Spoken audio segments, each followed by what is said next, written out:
કોઈપણ સંજોગોની અંદર કોઈપણ શિક્ષક ઉપર કામગીરીનું ભારણ છે, કામ કરી રહ્યા છે, પરંતુ ઓછું વધતું પણ થયું હોય તો સમયસર પૂરું થાય એના માટે એને પણ મદદરૂપ થવા માટે પ્રાંત લેવલ, મામલતદાર લેવલ અથવા તો એના સુપિરિયર BLO ઉપર જે અધિકારીઓ છે એમને પણ એમની મુશ્કેલીઓ સમજવી અને સમજાય અને આના નિરાકરણ કરવા, જેથી કોઈ BLO પ્રેશરમાં ના રહે.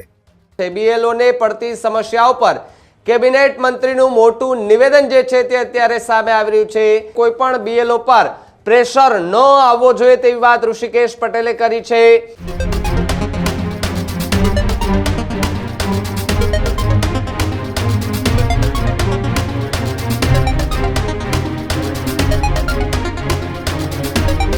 સમાચારોમાં આગળ વાત BLO ની કામગીરીને લઈને કરીએ તો છેલ્લા કેટલાય દિવસથી BLO જે છે તે પોતપોતાની એ વિસ્તારોની અંદર કામગીરી કરી રહ્યા છે, ત્યારે અનેક એવા વિવાદો અને વિખવાદો જે છે તે સામે આવતા હોય છે અને એ વિવાદને વળગી પડવા માટે અને શાંત કરવા માટે રાજ્ય સરકાર તરફથી શિક્ષક BLO માટે અત્યારે આ રાહતના સમાચાર જે છે તે સામે આવી રહ્યા છે. BLO ને પડતી સમસ્યાઓ પર કેબિનેટ મંત્રીનું મોટું નિવેદન જે છે તે અત્યારે સામે આવી રહ્યું છે.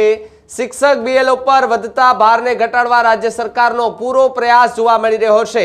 BLO શિક્ષકો પર અન્યાવક એ કાર્યભાર છે ન મૂકવાનો આદેશ અત્યારે અપાયો છે. કોઈ પણ BLO પર પ્રેશર ન આવવો જોઈએ તેવી વાત ઋષિકેશ પટેલે કરી છે. SIRની કામગીરી કોઈ પ્રેશર વગર પારદર્શિતા સાથે પૂર્ણ થશે તેવી વાત ઋષિકેશ પટેલે કરી. સરળ અને સુચારુ કામગીરી માટે અધિકારીઓને આદેશ આપી દેવામાં આવ્યા છે. રાજ્ય સરકાર તરફથી શિક્ષક BLO માટે આ સૌથી મોટા સમાચાર જે છે તે કહી શકાય છે. છેલ્લા 3 થી 4 દિવસથી BLO ની કામગીરીને લઈ એમના ઉપર જે પ્રેશર આવતું હતું તે પ્રેશરને લઈને અનેક સવાલો ઊભા થઈ રહ્યા હતા. આ સવાલોને લઈને સરકાર જે છે તે પણ ક્યાંક ચિંતિત હતી કે આમના સવાલોનું નિરાકરણ વહેલી તકે લાવવું ખૂબ જરૂરી છે, બાકી BLO ની કામગીરી અટકી જવાની છે. BLO ની કામગીરી અટકી તો પછી ખૂબ મોટું નુકસાન જાય, અથવા તો એ લોકો કે જે BLO પાસે આવે છે એમને ઉજાગર કરવા માટે લોકોને શિક્ષિત કરવા પડે, લોકોને જાણ કરવી પડે. કેટલા એવા BLO જોયા છે કે જે શેરીઓ ગલીઓમાં માઇક લઈને નીકળે છે કે BLO ની કામગીરી અને જે ફોર્મ ભરવાના બાકી હોય તો ત્યાં આવી જાય, જેથી કરીને તરત જ ફોર્મ ભરાય ને જમા થઈ જાય. આ પ્રકારની કામગીરી આજે BLO જે છે તે કરી રહ્યા છે, શિક્ષકો છે તે કરી રહ્યા છે.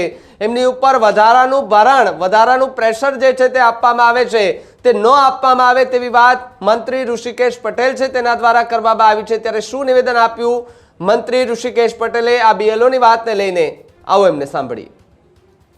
સરકારશ્રી અને આદરણીય ભૂપેન્દ્રભાઈ પટેલે પણ શિક્ષકો જે આ કામગીરીમાં જોતરાયા છે અને એક વધારાના સહાયક પણ આપ્યા છે. તમામની કામગીરી પ્રેશરાઇઝ ના બને ને સહજતાથી અને સરળતાથી આ કામગીરી પૂરી થાય ને કોઈ પણ પ્રકારનું પ્રેશર ના અપાય ને ક્યાંક વ્યક્તિગત કોઈના પ્રશ્નો હોય તો એને પણ એડ્રેસ કરી અને એને સાંભળવાની સૂચના આપી.